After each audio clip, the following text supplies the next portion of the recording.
This is DJ. And this is Ish. And this is Season 6 of Pero Let Me Tell You.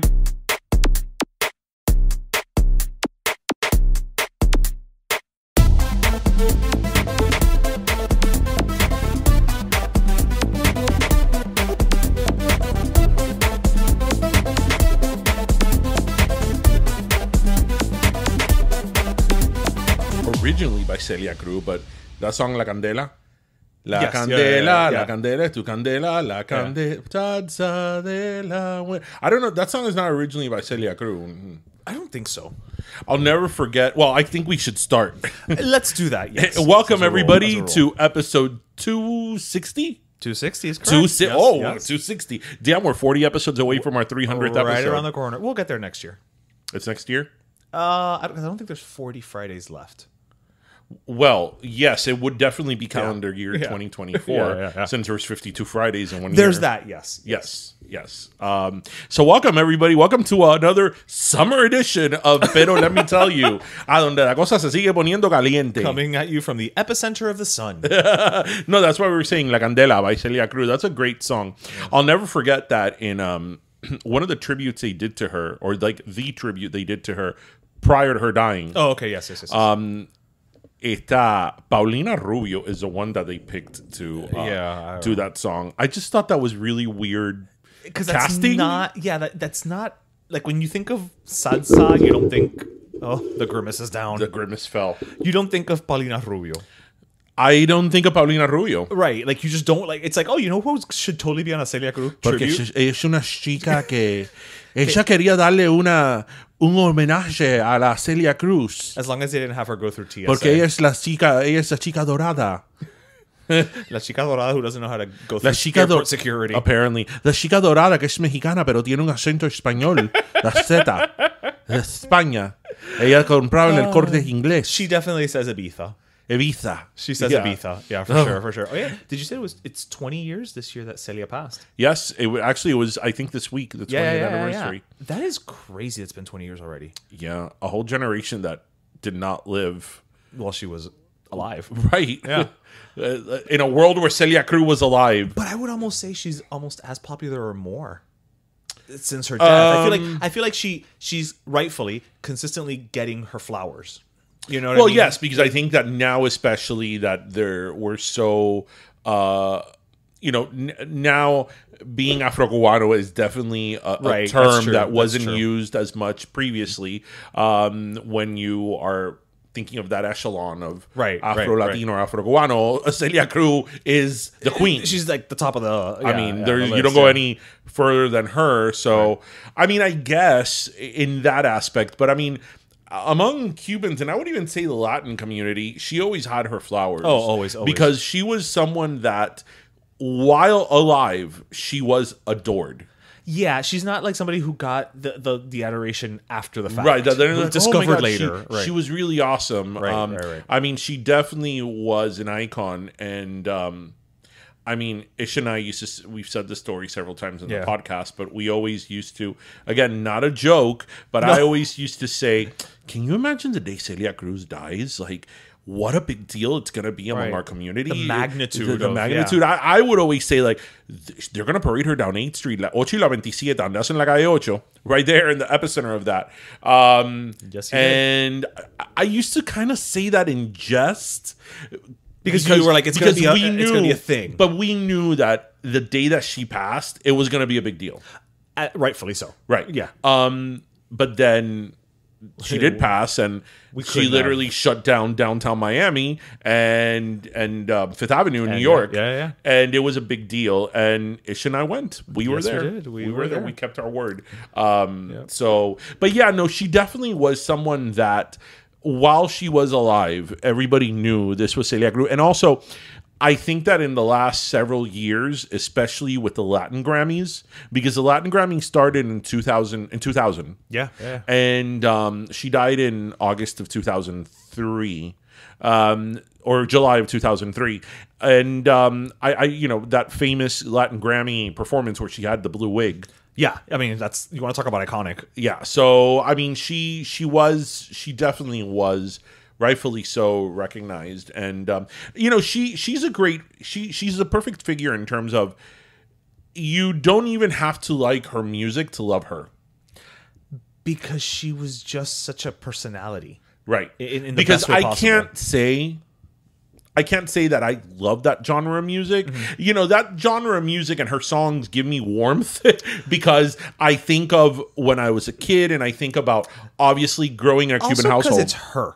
But because I growing up in a Cuban household, Celia Cruz was reign supreme, right? So, even if you don't like that music, or as you grew up, you're like, this is not what I listen to. That music gives you a certain amount of nostalgia, of warmth. It feels like home. Because again, I'm not really into that type of music, but I absolutely love her because she's sort of like the Estefans insofar that they feel like family. Yeah, and you could not have asked for a better representation of Cuban culture and Cuban, ambassadorship, if you will, than her. Like the same way that we say, the Estefans are great role models of that because they do it with dignity and grace, and they always compose themselves.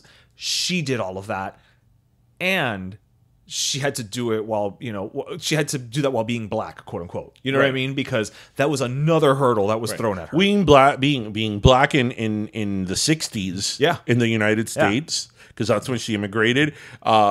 Being foreign, not speaking the language, being a woman, the genre of music. Oh, and did we mention she escaped communism? Right, but let's it's one of these things it's one of these things that on paper everything was against her. Right. She was black, she was a woman, she was an immigrant, she didn't speak the language. Right. She was doing a genre of music that wasn't popular in the United States. True. Right. So it's like everything was against her, and yet she was the Latin explosion. Porque a los americanos le encanta Celia Cruz. Y tú sabes a quién le gusta a los americanos? They do. Julio Iglesias.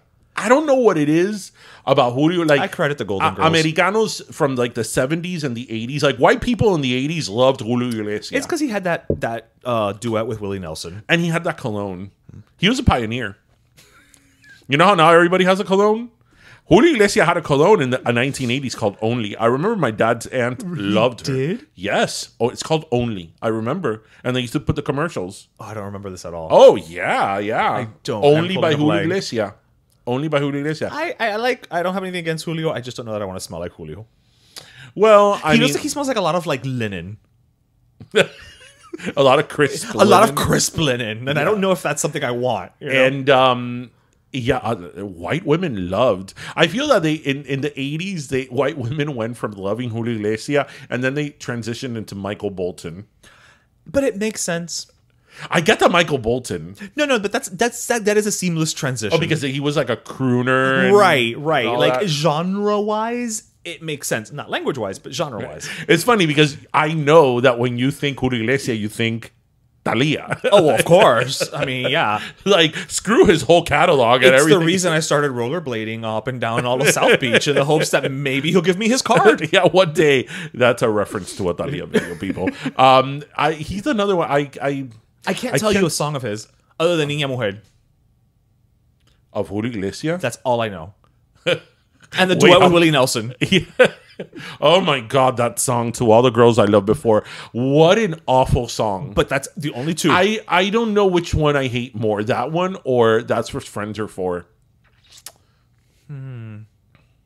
Wait, was That's What Friends Are For like a charity single?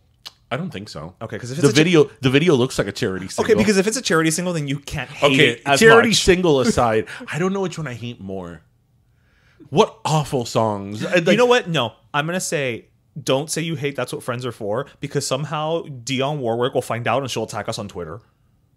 Well, we love Dionne Warwick. No, but we love everyone. I just don't like that song. But somehow she'll find out and she'll start, calling us out on Twitter. No, because we're not calling out Dionne Warwick and Gladys Knight and who else is it? Stevie Wonder. We love everybody. Who else is on that? It was 4 people, wasn't it? Elton John. Was it? Yes. That's where my mind went, but it felt wrong. Wait, you're like, yeah, a song with Stevie Wonder, Gladys Knight, and Dionne Warwick and Elton John. But Elton John was like in his prime That's like true. 80s. It was peak Elton, yeah. That was like peak comeback Elton John. Yeah. Yeah, the club at the end of the street. Yes. ¿Cómo se llama? Yeah, I'm not a fan of that song. That's such a like.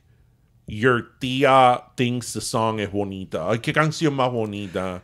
That is a somehow, some reason, second grade talent That's what show. Friends are for. Oh, absolutely. That's what Friends are for. Is being put only on. second to Yeah. The Greatest Love of All by Whitney Houston. Yes. The Greatest Love of All was an elementary school jam in the 80s. That The Greatest Love of All before Kids Bops were around. That was it. Yeah. Yeah, That was it. The Kids Bop was The Greatest Love of All. by Any Whitney elementary Houston. school like show or presentation that had to do about like careers. Yeah. Greatest Love of All. No, just in general. No, that but it and was then there. of course in the 80s, We Are the World. Right, but again, that was a single for like, Right, no, but famine We Are the relief. World. No, I don't hate We Are the World. Oh, okay. But what I'm saying is that was an elementary school jam. Oh, that's true. Yeah. I mean, I could think of. I remember when we did We Are the World at my you did? elementary school. Yeah, and we did The Greatest Love of All. The Greatest Love of All I remember. I don't remember We Are the World. I mean, do you know how many videos we've seen on Instagram or whatever of people's origin story is with The Greatest Love of All? Wasn't that Mel B's like song that she sang when she auditioned for the Spice Girls? you know what? It might have been. I believe it was. I think it was. It was. Which is a little bit. It's a Scary Spice, which is a little bit because she doesn't have Whitney Houston's vocal range. No, her range is different. So I mean, good for her that she was like, I'm gonna do this. I'm gonna take on Whitney Houston. Fuck it. If you know what, go big or go home. Right. This is gonna go one or two ways. There's no in between. And ultimately, either way, we got scary. Yeah, but I would say it worked out well. It worked out well for her in the long run. Anyway, Widow, you know what I was gonna briefly say? This makes me very happy. I think we talked about it last week or a couple of episodes ago. That my favorite show, Suits, is having like a renaissance. You mentioned this last week. It's actually number 2 on Netflix. Okay, but is this just you? Like, do you just Well, have it on a loop? no, because I always have Suits on a loop. Right, but are you just the reason it keeps going up?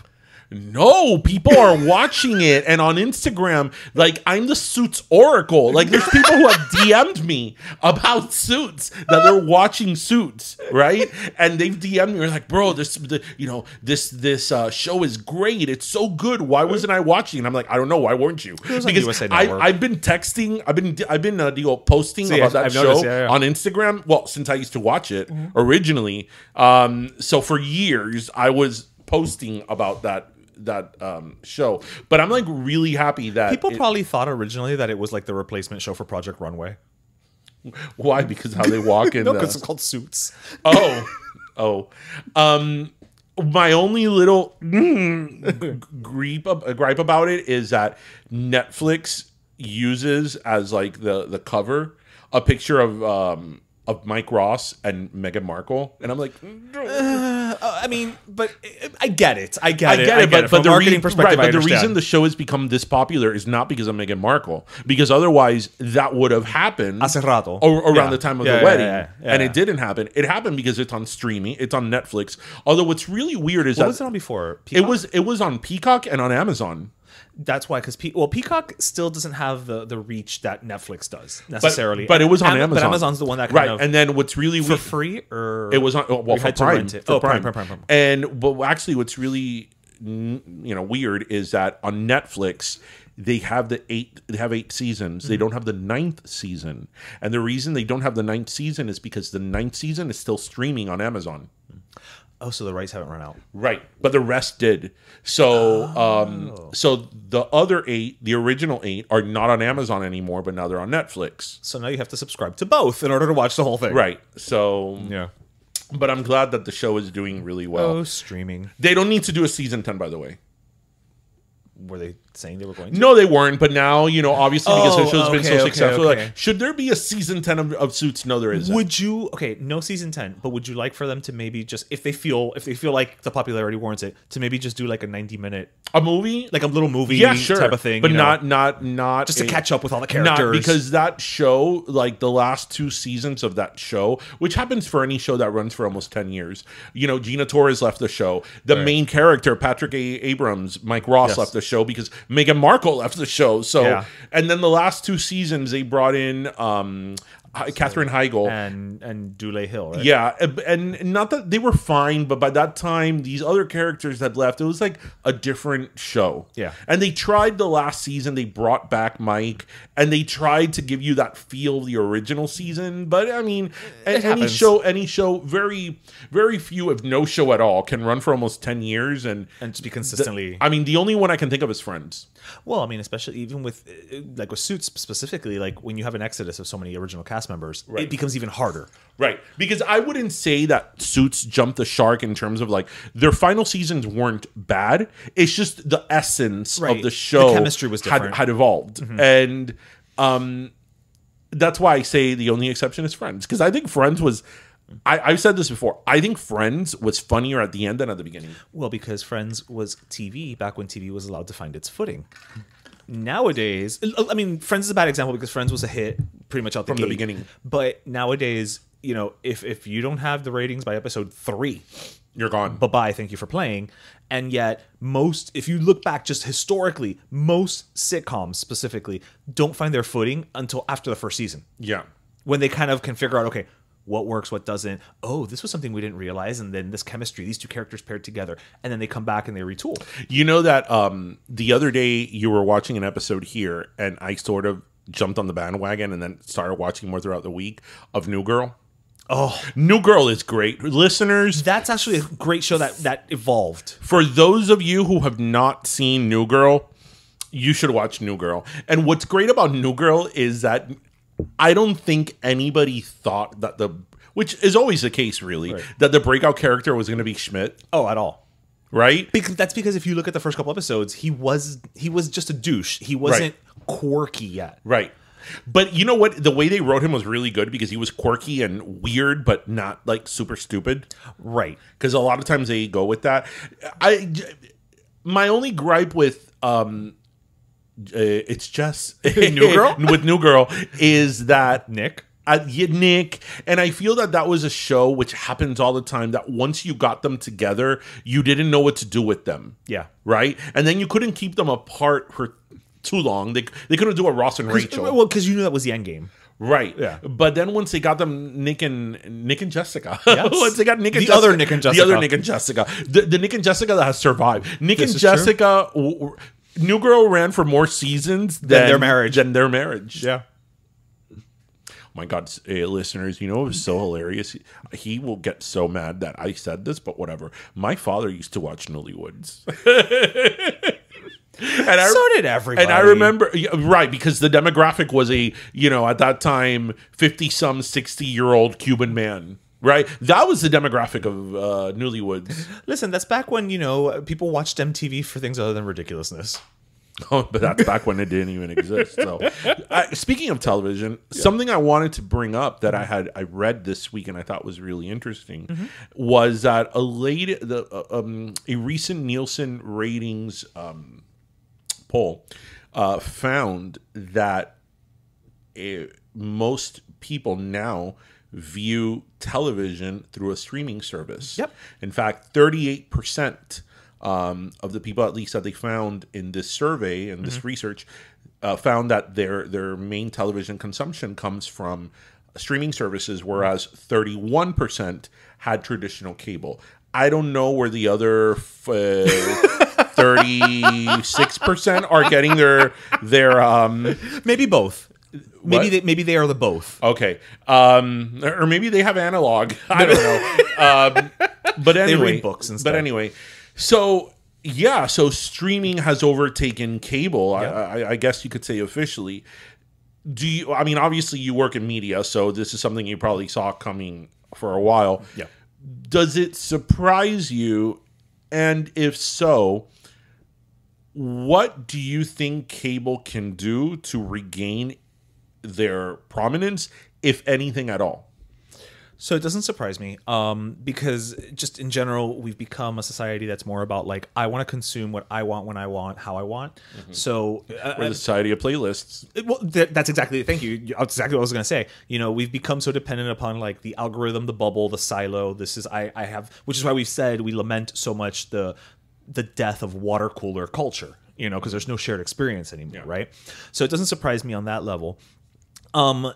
what I do think is we're gonna see, and I think it's just a matter of time, is the streaming now has gotten to the point where it is more expensive than cable.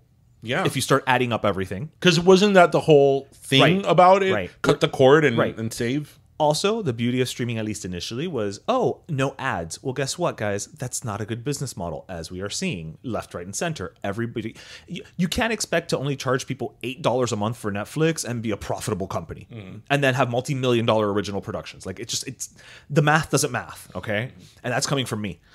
Then, so what I think we're going to see is a lot of these start to kind of collapse into each other, and we're already seeing that. We're like, Discovery Plus and HBO Max became Max. Disney is going to start offering a Disney Plus that's just like a bundle with Hulu. So we're going to start seeing those consolidations coming. The reason I bring that up is because I think the only thing that would save cable is if people would kind of say, you know what, I can just go back to cable and get a bundle of all these options, right, for the same price or less. I don't think there's anything now that cable can do to say come back, because they were not cheaper.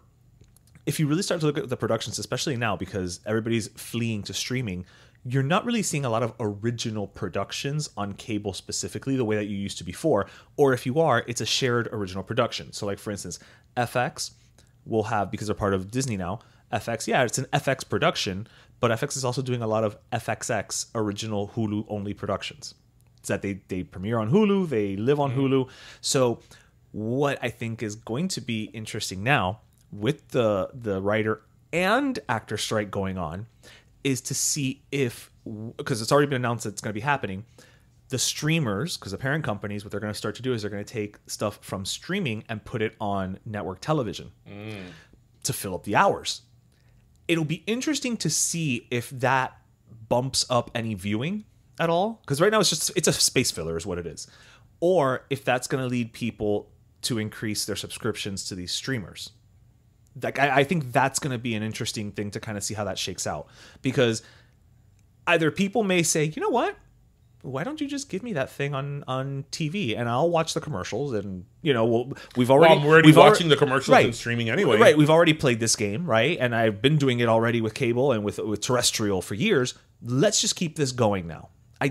It'll be interesting to see if that affects the viewership of TV at all, because with these strikes going on, there's also going to be, even the streamers, like let's say Netflix, yes, they have a library of stuff and they're probably going to pull stuff from foreign markets, but there's only so much that they can pull that people are going to want to watch.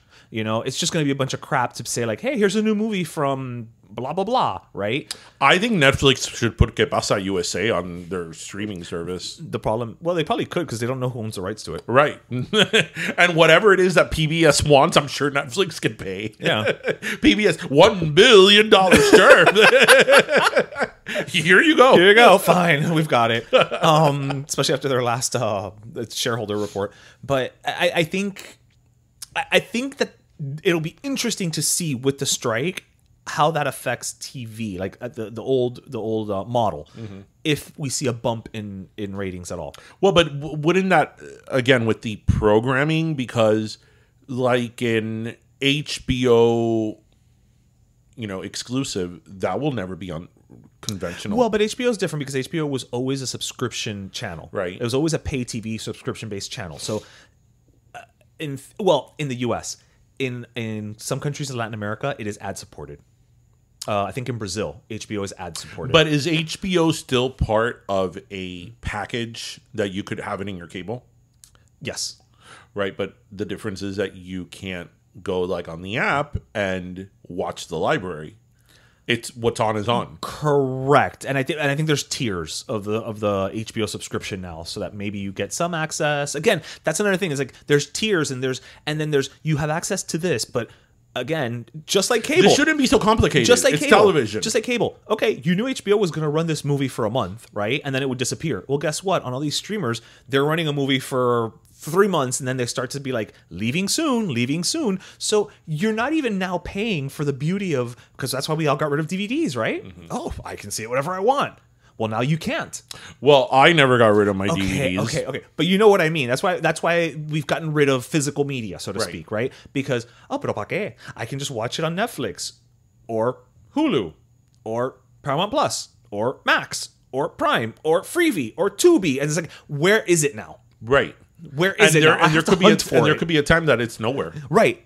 Whereas before, I had a little disc in my hand that I could pop and really watch whenever I wanted to. You know that one time a few years ago, I was having this conversation.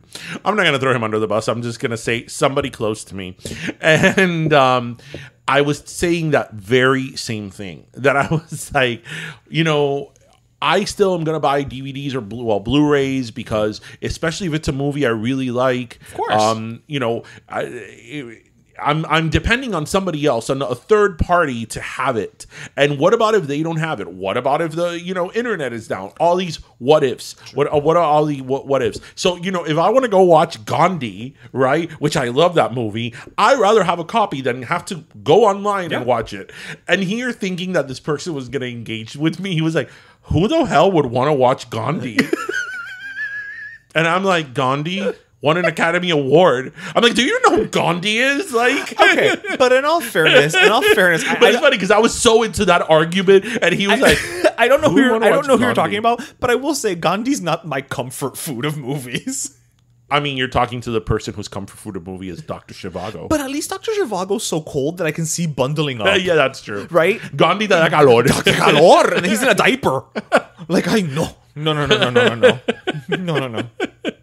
Oh my gosh. This week, I went to lunch with a friend, and I have to respect the Miami hustle. Like, this is... Oh, Lord, what happened? Is pure Miami hustle.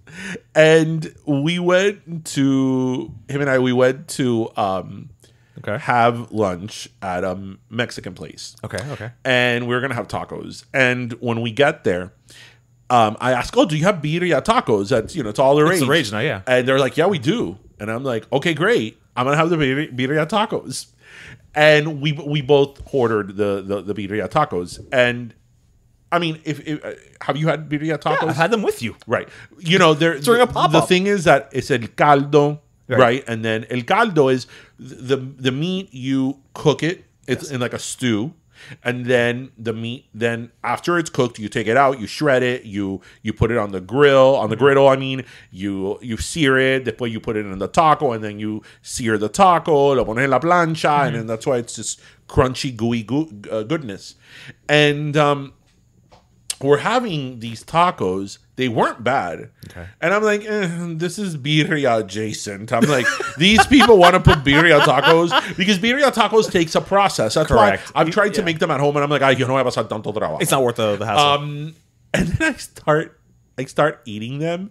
And the whole thing with the birria tacos is a caldo, right? And I start having it. I'm like, this caldo tastes familiar. Like, I've had this before, but I've never been here before. Like, I figured out what it was. Their caldo was Campbell's beef stew. and then like I think the shredded beef inside the taco was the beef in the Campbell's beef stew. And then they put it in la plancha, they crisped it up, and they put it in the taco. And I was like, they weren't bad. I mean, I gotta say, they weren't bad.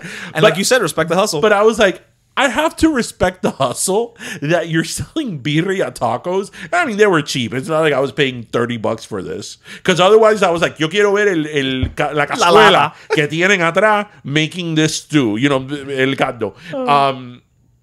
I'm like, you got to respect the hustle that it's like, you know what? You want birria tacos? We're going to make you birria tacos. It doesn't matter that it comes from Campbell's homestyle soup. It's birria. It's birria. It's birria. Yeah. Tell me it's not. So I wasn't mad. I wasn't mad at them. Yeah. I was like, good for innovation. Semi-homemade.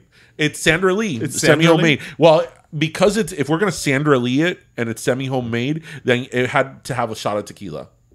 Well, it was a Mexican. Keeping in theme. Yes, that's true. I mean, listeners, do you remember Sandra Lee on the Food Network? This was some years ago already. She's great. So Sandra Lee was this, she had this show that it was called Semi Homemade, which I actually think is a great idea. That's a hell of it's a great concept show idea. where she would get things that were, you know, already made or cooked, or you had to make them in the oven, but then she would like do different things that you would add stuff to it to make it semi homemade, and it was actually a really good idea. But what I loved about Sandra Lee, well, a lot of people did, is that we used to say she was sort of like a lush, because it didn't matter what she was doing, right? She'll be like, today we're gonna do some semi homemade cupcakes, but don't worry, we have a a cocktail for the adults. And it's like she could have done a dog's birthday party and had cocktails, right? But you know how in some cooking shows a cocktail is part of the shtick, right? In hers, like it was like if Rachel Ray in her show 30-minute meals had a cocktail. It was like, that's not what the show is about. Usually cocktails are with shows that have to do more with entertaining. Oh yeah, like Ina Garten making entertaining, because Ina Garten's whole shtick was many times, aside from making food for Jeffrey, of course, was that she was having friends over. Right, that's the thing. Right. So she's entertaining, so let's make a cocktail or whatever. But yeah, Sandra Lee. Sandra. Yeah. Sandy with her semi-homemade cocktails. Yeah. So I wanted to bring something up in the context of something else. In the bigger context of something else. Actually, you had mentioned a couple weeks back, and I thought this would be a good way to kind of tie it all back together. So I don't know if you heard. I mean, well, we all heard that recently poor BB Rexa got pelted in the face with the phone, and it was horrible, whatever. But have you heard what happened with her? I think it was this week or end of last week. With her? With her and her boyfriend. Well, I know her and her boyfriend were on Celebrity Family Feud. Okay, well, it's not about that. Okay. So she posted on Instagram a text that was supposedly from her boyfriend, maybe now former boyfriend, I don't know, that he's been accused of basically calling her, like, of fat shaming her. Mm-hmm. And I mean, she posted this. It is a text purportedly from the guy. He really kind of, I mean, yes, he doesn't call her fat, but he does it in a nice way, if I can be so bold. I mean, he basically says, I never said you weren't beautiful, but I always said I'd be honest with you, and your face was changing, so I told you it was. She's thick with a double C. You gained 35 pounds, you gained weight, and your face changes. So I just pretend it didn't. Come on, I gained 3 pounds. You call me chubs and fat. If you're unhappy with me, let me know, but don't use things like that to weaponize against me, blah, blah, blah, blah, blah, whatever. So she posted this on her Instagram. So she posted her boyfriend's text basically. Well, this was what I don't think we actually talked about it on the show, and that's why I'm bringing this up. We didn't. We were going to, but we didn't. Correct. And that's on the Jonah Hill thing. Let me bring this up. So, a couple weeks ago, something similar happened with Jonah Hill and an ex-girlfriend of his, where she, again, obviously BB Rexa is a known celebrity, and Jonah Hill's girlfriend, to my knowledge, wasn't or isn't. Posted something like, "Oh, look, these are the texts. With psychological, emotional abuse, psychological abuse, psychobabble." Right, but that was her stance, And so look, and I'm just putting it out there to warn the world of his tactics and blah blah blah blah blah blah, blah whatever. And something happens actually even with Keke Palmer recently too. Mm-hmm. Did you know about that? Did you know about that? Where she posted some picture of something. Well, this is a little different, but she posted a picture of herself wearing an outfit, and her boyfriend said something like, "Hey," he commented on her picture saying, "Hey, I don't like that you were wearing that outfit because as a new mom, you shouldn't have your butt showing to the world or whatever." And so it became a whole thing. My question then becomes, why is everybody in such a rush to put all their shit on Front Street? Because, mira, esto mismo de BB Rexa, like, okay, you know what? Nobody likes to be called fat, right? Like, let's be honest, nobody likes to be called fat. I don't care how big you are. Nobody likes to be called fat, right? But why, that's a text he sent her. I think that's a very, very dangerous precedent to set, especially as... Because he didn't post it. He sent it to her. Celebrity culture. Yeah. Because I know they may be saying, well, I want to warn girls out there, and I want to, tell people that this is what I'm going through, and, if you're going through it, it's okay too. There's a way you could do that. Right. You can if you were in a relationship with someone and you broke up with them, you can say, hey, you know what? This person, looking back on it, this person treated me this way, and this wasn't cool.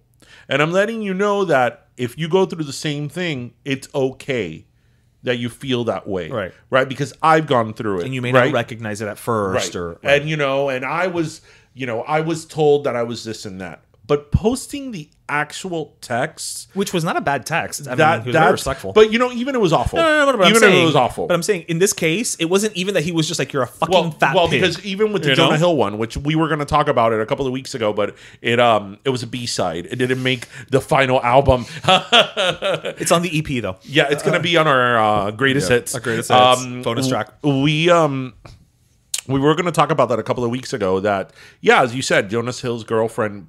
Ex-girlfriend screenshotted and posted a slew of texts between him and her, and basically what he was saying was that he didn't feel comfortable her wearing certain clothing and her having pictures in a bikini and hanging out with certain men and all that. And the way that he put it was in the text was that those were his boundaries, and that his mental health was very important. Those were his boundaries, that she knew what the boundaries were, and she should respect those boundaries. And a lot of people were like, hey, he's using psychological terms, aka psychobabble, to manipulate her and all that. Let's say that that's all true. Like, let's say that that is the case.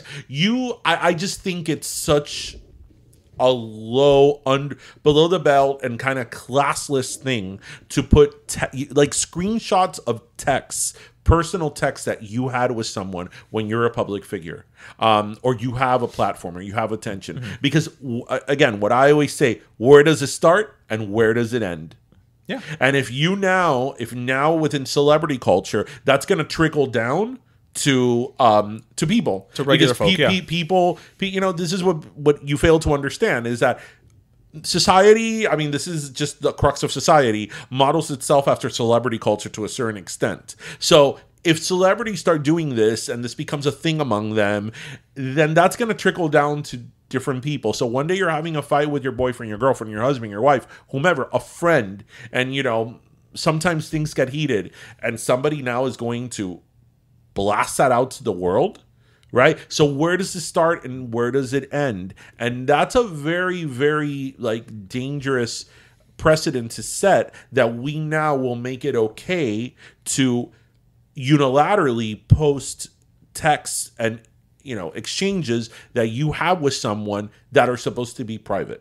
Right? I think that's classless. And I don't care if you think that this is for the greater good. There is a way that you do that with the greater good. There is a way that, especially if you're a celebrity and you have a platform, there's a way that you can address the alleged abuse that you've gone through without doing that. Because then, again, where does it end? Yeah. And then if that person retaliates and then put texts about you, then you're going to go now it's an abuse of power, and that's very, very scary. That you could be writing something to somebody you think that is not going to share it to the world, again, because it's between two of you, two people. Yeah. I mean, I agree with everything you've said, and I also think there's another added layer of that for me specifically, which is, we all go on this. Again, let's expand the scope of psychobabble, right? We need to be open with our partners. We need to tell them what are our boundaries. We need to tell them what makes us uncomfortable, and blah blah blah blah blah. And then when they do, oh, you're fat shaming me. Oh, you're abusing me. Oh, you're blah, blah, blah, blah, blah. And again, it's context, because it's one thing to, if in this text, if the guy was just like, you look like a fat fucking pig. Well, no, okay, yeah, that's one thing. But for him to be like, hey, you told me to tell you whenever you've gained some weight, and you asked me and I said, yeah, you have. Yeah, but I'm saying, but then, you want us to be open. We should all be open. We should all communicate, and then we do, and you don't like what is said, and now you turn around and you blast it. But again, I see it as, even if the person said something terrible to you, there is a way you can address that without doing a screenshot of a text. Because then you're setting a precedent that it's okay that private communications and private conversations, it's fair game, are now being blasted online. And now this is already 2-3 celebrities that have done this. Yeah. So is this going to be a trend now? Yeah, this is the new thing. Right. So that's I don't feel, I feel very uncomfortable with that. With that, I agree. We think that it's okay for them to do that, because like she could have, BB Rexa could have gone out and had an interview or made some type of statement of like, I love my body, and I've had people in my life, right, ex-boyfriends who maybe were not did not feel great about my weight gain and didn't understand it and made me feel less than worthy. And I'm here to tell you all that don't let any man or any person, diminish your value. And that is the way you handle that. Not, oh, here's the text that he sent me. Right. So, yeah. Yeah, again, social media. Was this before or after dieron el teléfono? After.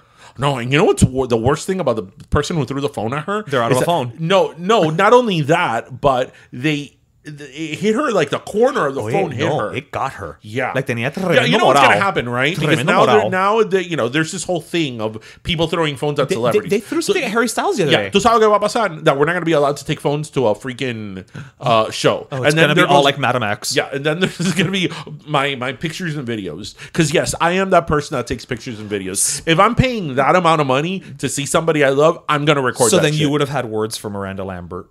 Why? Oh, that she told. You didn't see that? I would have, and I think that's bullshit. I disagree with her 100%. Like, it's just like, because now, let's say they were being a little disruptive or causing a little whatever. Now you've called attention to it. I saw the picture. Now you've called attention to it. Let's give our listeners context. And you have added Miranda more. Lambert this week. For whoever likes Miranda Lambert, she while she was singing called out this group of 5, and it was 5 women, like. No, not niña. No, they were not girls. They were like in their 30s or 40s or even maybe 50s. They were not teenagers. Well, they couldn't have been too young because each of those tickets was like $750. So it was a group of like 5 women. I think they were there on a special occasion, and they all got together to take a picture. And then in the background, you could see Miranda Lambert on stage. Mm-hmm. I also saw the picture. Okay. They were not front row. It's not like Bueno. They were in the front row, and they were there trying to adjust themselves for the selfie, and they completely distracted her. This was like at least 10 rows in, right? And Miranda Lambert stops middle of the song and starts saying stuff about them. Like, hey, whatever. Like, how do you come to a concert and not pay attention? You know what? And it's as an audience member, you shouldn't interrupt a singer. You shouldn't also interrupt the moment, because I don't care how much you like someone. You need to keep your composure, because I'm also there as a fan and I want to hear them.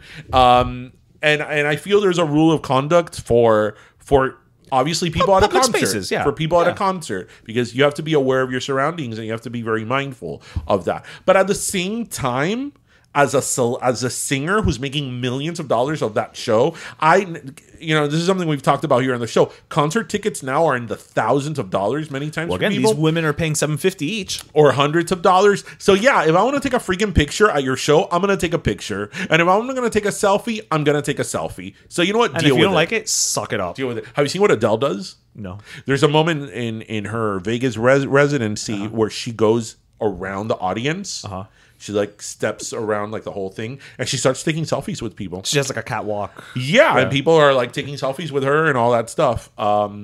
I mean, you gotta embrace it. It is what it is. It is what it is. Like that whole thing that Madonna did a couple of years ago for her tour, that you had to leave your phone in a pouch. No. Madam X, right? You're right, because her whole shtick was that people in concerts nowadays don't get the full experience. And I don't think she's wrong in that statement. Right, but that's my decision. As long as I'm not interrupting you. Right? No. That's fair my enough. decision. I agree with the statement, but the problem is that, Darian, you don't understand that when you're doing a non-residency, you want people to focus their attention on you. That's what you don't understand about Madonna. And only you. Yes. No, like I was like, you know what? Eso es una falta de respeto. What about if you have an emergency? What about if you have a kid at home and you have a babysitter and again an emergency? What about if you have to take a call? I mean, there's so many what ifs, and you mean to tell me I have to leave my phone in a pouch? Like, please. Because you, Madonna, don't want to be bothered. You want everybody to get the full experience. Yeah, I'm having the full experience. I paid $1,000 to be here, and I waited 4 hours for you to get on stage. And now we're waiting a couple months because you're recovering. Well, yeah, that's a whole other spiel. That's a whole other thing here. But I think she is starting in Europe, right? I think so. She's going to start in Europe. I don't know. No, because I haven't scheduled anything yet for that day. Of the concert. Like I don't even know what day it was. I've kept it open for September 9th, so I'm like, I can't schedule a pop-up that day just in case it happens, which I don't think it will, but yeah, you never know. So what else do you have? Well, I found an article a couple weeks ago. I still have La Candela by Celia Cruz stuck in my head. La Candela, tu Candela, La Candela. I mean, there are worse things to have in your head than La Candela. I think you should. Do you know who she originally sung that song with? Who? Do you know who she originally sung that song with? Who? I don't remember. I don't. Angela Carrasco. You know, that's one of those names that I know, but I don't. You don't know what Angela Carrasco I don't know the sings? song. Yeah. You don't know what she sings? I don't. Somebody remade a song of hers. I don't know. When you say it, I'm going to be like, of course. Si tú eres mi hombre y yo tu mujer. Wait, that's originally a Spanish song? Yup, by Angela Carrasco. Oh, I didn't know and that. Celine Dion remade it. That's why when Power of Love by Celine Dion came out, I was like, yeah, I know this song. Oh, see, okay, I know. I didn't know that was a Spanish song first. I heard the Spanish version. You grew up watching Sábado Gigante and you don't know who Angela Carrasco is. I did not watch it as much as you did. Angela Carrasco, la voz de República Dominicana, es dominicana. Wow. And she sings that song, Quererte a ti es poder amar el cielo. No? Yeah. You have a bigger knowledge of peluqueria rock than I do. Yeah, Angela Carrasco is like prime peluqueria rock. It's like her, Ana Gabriel, and Pandora. Well, hello, you're missing the most important ones. Juanga. Pimpinela. Pimpinela, that's right. Pimpinela. I mean, everybody talks about Pega la Vuelta with Pimpinela, but Pimpinela had a lot of jams. Oh, they were like, they had some hits. Let's get it going. But no, so... Let's get it started. Let's have a Black Eyed Peas. They do that? Let's get it started in here. Let's get it started. I want to translate it and give it to Pimpinela. What? That song. Do you think the Black Eyed Peas have aged well? I don't know why I find that funny because I'm thinking like the actual Black Eyed Peas. I'm like nah. I don't even know. Are they even together? I don't know what the makeup of a Black Eyed Pea is right now. Like I know Will.i.am is doing a song with Britney called Mind Your Business, right, which was supposed to come out this week and still hasn't. Right. So I don't know. What is Apple the app doing? Taboo. What is Taboo doing? What is Fergie doing? Fergie just went off on, and she's on a break. I don't know. But seriously, do you think the Black Eyed Peas? You know why? Because the Black Eyed Peas. I'll tell you this: the Black Eyed Peas was a very specific time. Yeah. It was like 2000 to like 2005. It was like 2006 through like 2011. It was like a very, very defined time that it was like one hit after another after another. See, I would have said it was until 2000 late. You're 2008. I was 2000. That's not their song. Do you think their songs are good? That's why I say, do you think they've aged well? I think they have. I think in the context of party music, there are songs that have not aged well. I mean, they did a lot better than LMFAO. This is true. I thought LMFAO would at least have a sophomore album, right? I mean, because their first album did well enough. Ellos son hijo de...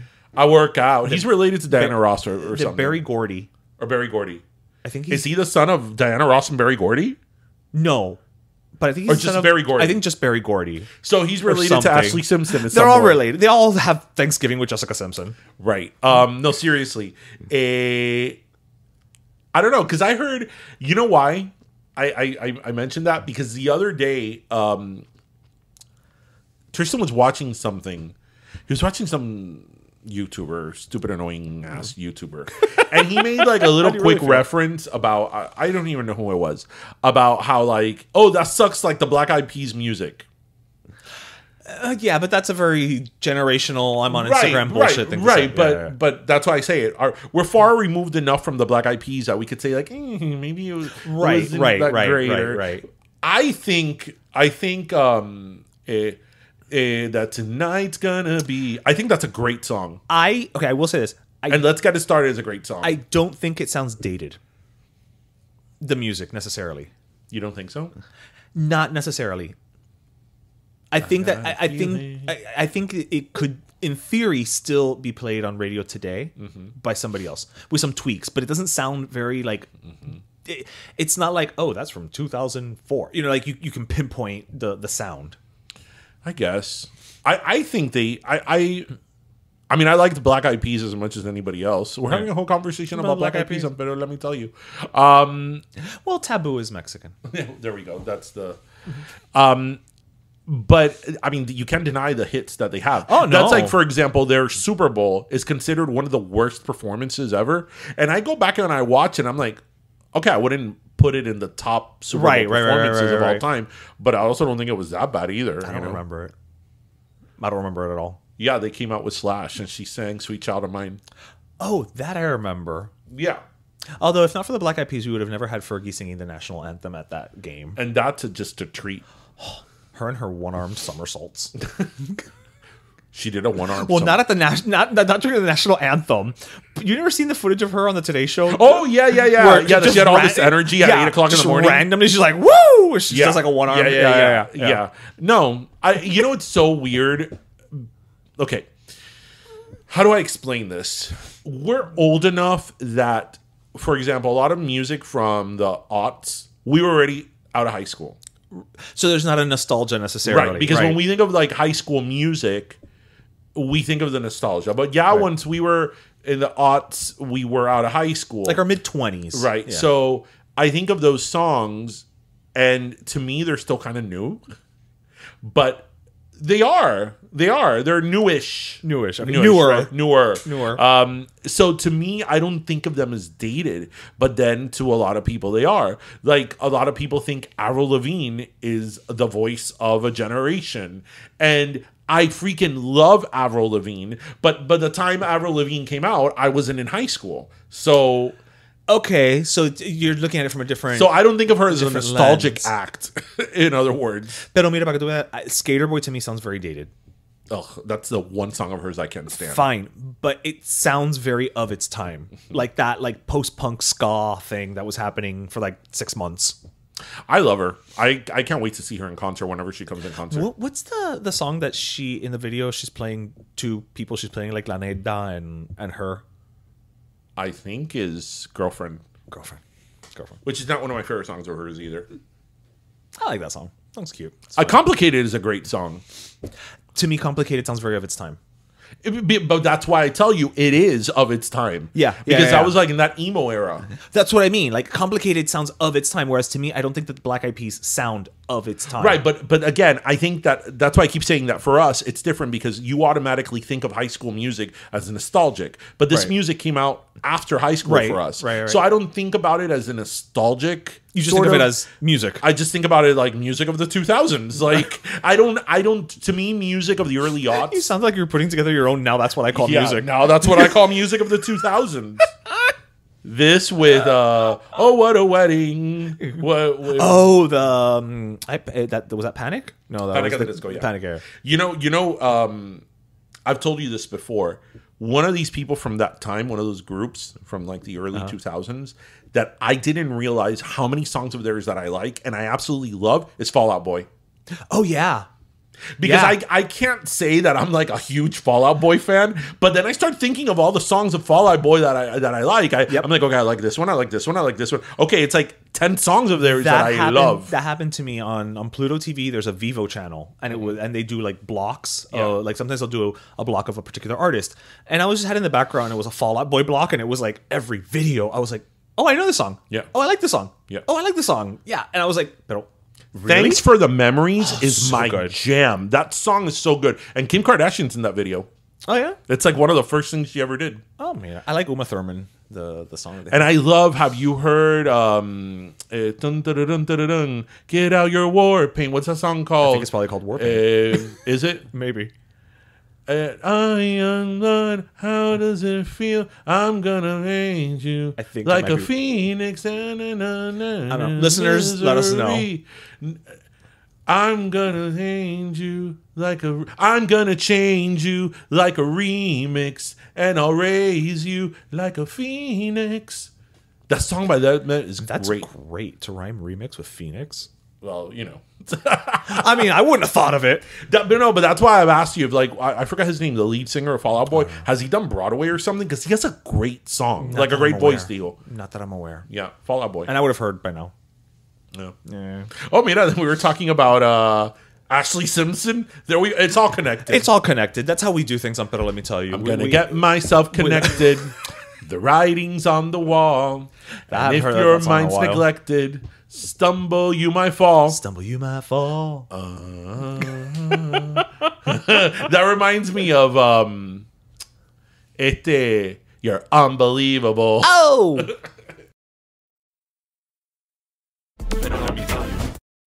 Sprinkles? Check. Hot fudge? Check. Ooh, cherries? Check. Chocolate and vanilla ice cream? Check, check. Chico, what list are you making? That's everything I need to celebrate National Ice Cream Month. Verdad, que July is when we celebrate all the yummy, cold dairy goodness. That is ice cream. Yeah, and I'm planning on making tremendo sundae using ice cream made from real Florida milk. Don't forget, we can also use ice cream to make milkshakes too. Even make a piña colada shake. Put some coconut ice cream in there and... Ooh, que rico. Okay. Well, if you want to find other fun recipes for enjoying ice cream this July, just head to floridamilk.com or lechedeflorida.com today. Okay, but here's the real question. Are you gonna share that sundae? Maybe. Okay, did I make you... Did all this make you thirsty? I think it did. It did make me a little thirsty. Pero let me tell you, the only podcast where we will talk about Fall Out Boy and Pimpinela within the same episode. And Celia Cruz. And Angela Carrasco. La voz dominicana. You can't say that we're not diverse. You've never heard that song? It doesn't ring a bell. I gotta play Power of Love. Oh no. Well, no. Power of Love I had heard, but I thought it came out after. I thought it was one of those things that I thought, like, I don't know, Diane Warren had written it, Celine sang it, and then they translated it in Spanish. Maybe they did. Maybe like it was Maggie Calais with I Always Love You. Maybe they did. Maybe in English it was written first, and Angela Carrasco sings the translated version. But the version that I knew is from the 80s. Okay, so you knew hers before Celine. I knew. Okay. Oh yeah, that's why when Celine Dion's song came out, I was like, oh, I know this song. And when my mom hears it, she's like, qué linda esa canción. Oh, what a great playlist. Angela Carrasco and Boney M. For my mom? Yes. Oh, and don't forget El Buki. El Buki. My mom loves El Buki, and I always say, and my parents and my aunt and my uncle, they love La Pantoja. They're always talking about Isabel Pantoja. No, see, my auntie, a couple of months ago, she went to go see Isabel Pantoja, and the way she described it to me, it was like if she climbed Mount Everest. She was like, eso es lo que yo más quería en la vida. Listen, before Swifties and before the Bayhive, there was La Pantoja. La Pantoja. Okay? All right? Don't even play. Don't even play. Do you know what happened to her husband? No. Isabel Pantoja? No. Oh, her husband got killed by a bull porque era un torero. Oh, okay. Well, I mean, I guess if you're a torero. Yeah. I mean, it would have been much more like shocking if he was like at a grocery store and randomly one day, boom, a bull just hit him. Yeah, anyway, that's a little worse. Bueno, it's soda time, everybody. We're thirsty. All right, you want to go first? Yes, I'll go first. So actually, I'm going to keep it short and sweet. I want to give my last soda this weekend and a shout out to hopefully a future guest of the podcast, Abel from Miami Stadium. Yes. So Miami Stadium is an Instagram account. They reached, I think, 15,000 followers this week or in the last few days. And, I have to say that I've been following him since the very beginning because his page is called Miami Stadium. And it was originally, the page was about I call Miami Stadium Bobby Maduro Stadium. But it was about that. And then it sort of evolved, and then he started having classic ballparks, which, I'm a fan of. So it kind of evolved from there into like Miami history, and as he says, old Miami shit. And I just his page is so great. It's phenomenal because he puts stuff there that like even being from Miami and having grown up here, I'm like, oh shit, I forgot about that. And you see that, and he's really, really good. And the way he curates the page, it has a very, very distinct vibe and feel to it. So it's just great content that, especially if you're from Miami, you will appreciate. So my last soda goes to him. As it should. Yeah, we're trying to get him on the show. I need to reach out and make something happen. So my last soda, I'll keep it short and sweet as well. I don't know if you can see on the video here. I don't know if it's going to show up. I got a little Superman Fisher Price. I am digging on Max streaming right now. There's a new Superman cartoon called My Adventures with Superman. It's very reminiscent. It's very anime, but it's also very reminiscent of like the old Max Fleischer cartoon. And it's just so bubbly and fun, and it just gives me such a good vibe. And I have actually, so it is premiering on Cartoon Network, and then it'll premiere on Fridays the next day on Max. But I have actually started saving it for Saturday morning when I wake up, so that I have like a Saturday morning cartoon to watch, you know, like, because that doesn't exist anymore. So, you know, I'm like having my coffee and my breakfast, enjoying my little Saturday morning cartoon moment. And so, you know, just catch it. It's fun. It's very modern, but still kind of throwbacky. My Adventures with Superman on Max. I don't know anything you just said. Those names you threw out, I don't know anything about that. Max Fleischer is the 1940s Superman cartoons. Sure.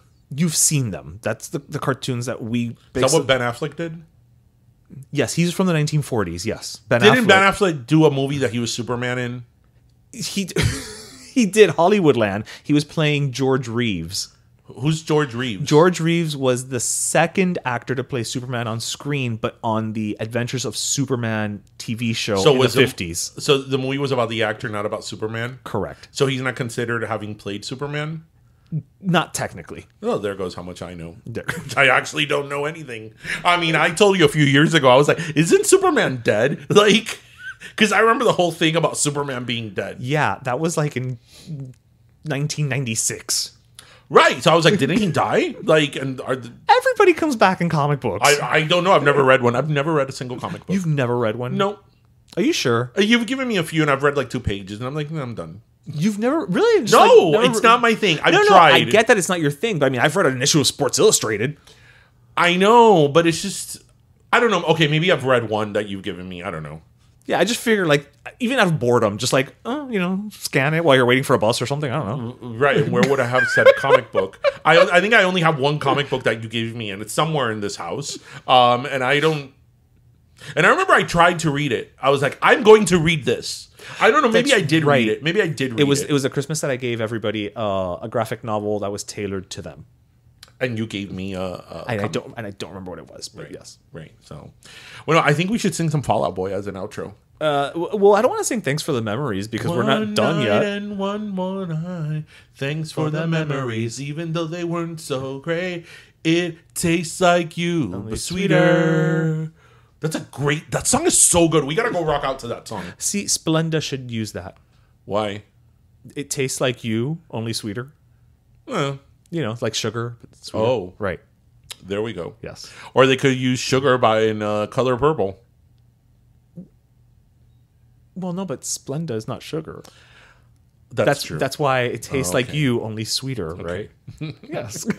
Or we're doing early 2000s pseudo emo rock. We could sing, on a Monday, I'm waiting, and by Tuesday, I'm fading, and by Wednesday, I can breathe. I mean, I get people love to talk about the days of the week during that time in music.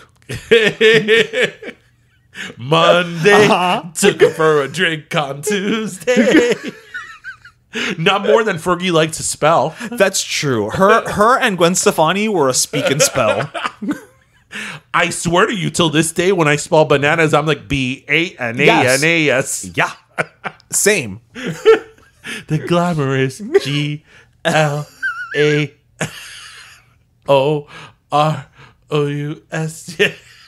There's another one that she spelled. There is. Was it Fergalicious? No. F to the E to the R to the G to the I. Yeah, it's Fergalicious. Yeah. No, she has like 3 songs that she spelled it. What was up with it? Like, were we just trying to educate ourselves through song? I don't know, but it was great. Anyway, everybody, we hope you have a great weekend. Thank you for listening. We hope you grab your croqueta, your pastelito, and your cafecito. We hope you listen, laughed, and learned. I said that backwards today. You did. It's Fallout Boy. You did. We hope you grab. We hope you listened, laughed, and learned. Make sure to grab your croqueta, your pastelito, and your cafecito. And thank you for joining us for another episode of Pero Let Me Tell You. Yes. CAFECITO. Cafecito. Oh. I don't know. I'm going with the Gwen Stefani of it all. Whatever. Have a great weekend, everybody. Bye. Pero Let Me Tell You is co-hosted by Darian Borges and Ismaeliano, produced by Ismaeliano, and our theme, Pero Let Me Tell You Freestyle, is composed by Michael Angelo Lamleplex, the official gay guy. And don't forget to subscribe and leave us a review on iTunes.